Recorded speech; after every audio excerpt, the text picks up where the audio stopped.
वालेकुम फ्रेंड्स, आप देख रहे हैं टेक्स दोस्ती वीडियोस।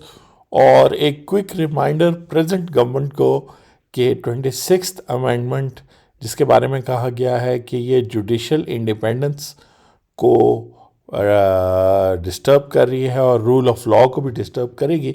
लेकिन क्वेश्चन यहाँ ये है कि इसी अमेंडमेंट के तहत supreme court, honourable supreme court और ऑनरेबल हाई कोर्ट्स में बहुत सारे नए जजेस की अपॉइंटमेंट हुई है, जिसका मतलब है कि नया नया केस लॉ बनेगा।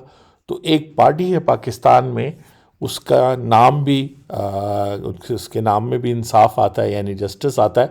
तो ये ना हो कि इस अमेंडमेंट को present government, present establishment protect करे, केस लॉज बने, नए नए जजेस जो आए हैं, केसेस इंटरप्रिटेशन होती जाए, नए नए पॉइंट सामने निकले और जो चाह रही थी वो पार्टी जिसके नाम में इंसाफ आता है वो डिज़ायर्ड रिज़ल्ट मिलना शुरू हो जाए, लोगों को इंसाफ मिलना शुरू हो जाए। बहुत सारे गवर्नमेंट के, एग्जेक्टिव के, पार्लियामेंट के जो मामलात हैं वो स्ट्रीमलाइन हो जाए और ये बैकफायर कर जाए।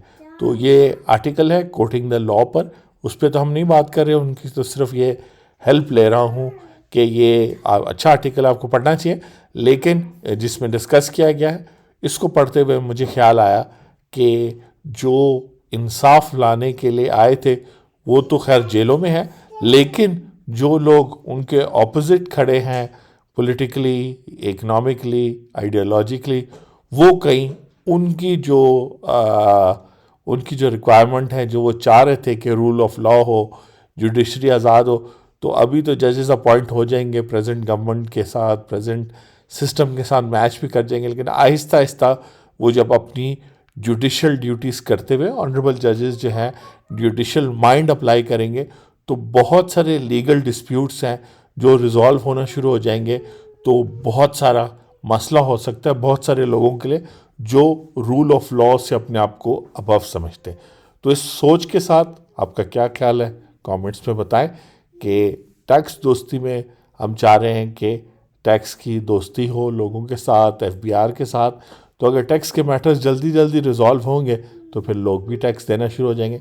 तो ये चीज़ जो है किसको सूट करेगी, किसको सूट नहीं करेगी। लेकिन इंटरेस्टिंग बात है कि 26th amendment to the constitution की वजह से जजेस ज़्यादा किए गए हैं ताकि जो है वो कुछ ऑब्जेक्टिव्स अचीव हो सके, ऐसा लोगों का कहना है, मैं नहीं कह रहा। लेकिन जो है वो बैकफायर ना कर जाए कि मुल्क में ईज़िली जस्टिस अवेलेबल हो जाए, उसके अनइंटेंडेड कॉन्सिक्वेंसेस क्या होंगे, मैं आपकी सोच पे छोड़ता हूँ। Thank you very much.